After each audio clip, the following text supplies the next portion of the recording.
Selama ini Patih Gajah Mada memang dikenal luas sebagai panglima perang terbaik yang pernah dimiliki kerajaan di Nusantara, khususnya Majapahit. Tapi ternyata selain Gajah Mada yang kondang dengan sumpah palapanya, masih ada tokoh panglima perang yang terkenal kehebatannya. Hingga seorang Gajah Mada yang konon mampu menyatukan Nusantara bisa dibuat ketakutan. Dia adalah Kebo Iwa, salah satu pentolan militer dari kerajaan Bali Aga. Panglima perang yang sangat dicintai rakyat dan rakyatnya tidak mau tunduk dengan Majapahit. Bahkan saat kerajaan Daha yang menjadi induk Bali Aga kalah, kerajaan di Pulau Dewata ini tetap bersikukuh untuk tidak mau tunduk. Inilah sekelumit kisah tentang Kebo Iwa dan perjuangannya dalam membela kerajaan hingga membuat Gajah Mada harus berpikir 1000 kali untuk menyerang Bali Aga.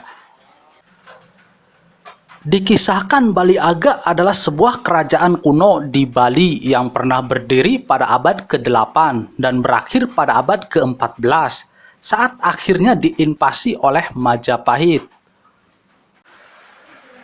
Kala Kebo Iwa menjabat menjadi panglima perang, kerajaan ini diperintah oleh seorang raja bernama Sri Ratna Bumi Banten yang sangat dicintai oleh rakyat. Gaya memerintahnya yang sangat adil serta bijaksana membuat kerajaan ini terus tumbuh dan menjadi makmur.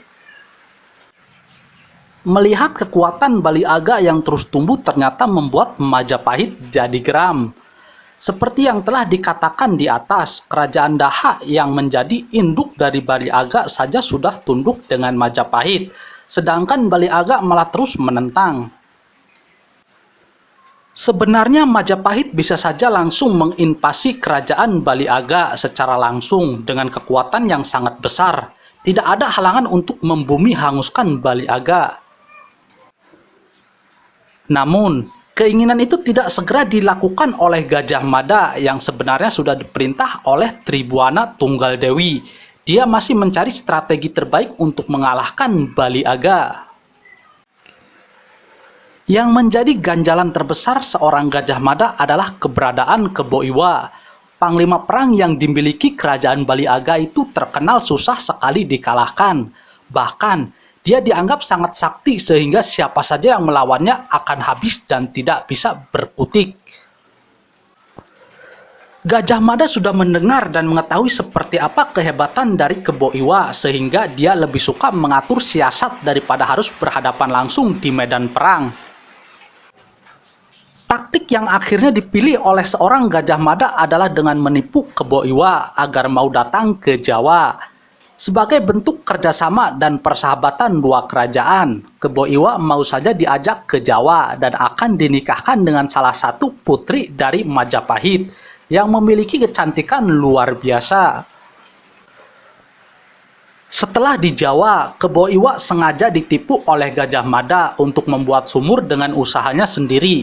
Sumur ini nantinya akan dijadikan mas kawin pernikahannya dengan putri dari Majapahit. Kebo Iwa menyanggupi itu dan akhirnya melakukan penggalian meski pada akhirnya dikubur dengan tanah dan batu oleh pasukan Gajah Mada yang saat itu langsung menyergapnya. Namun siasat yang dilakukan oleh Gajah Mada ternyata tidak membuat Kebo Iwa merenggang nyawa. Dia justru bisa keluar dari dalam galian sumur dan menantang perang dengan Gajah Mada secara jantan.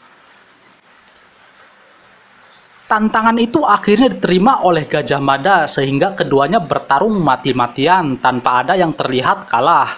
Kekuatan dua panglima perang tersebut begitu berimbang. Untuk mengakhiri pertarungan ini, Kebo Iwa akhirnya mengalah karena ia memprediksi bahwa hanya kematiannya lah yang menyatukan Nusantara.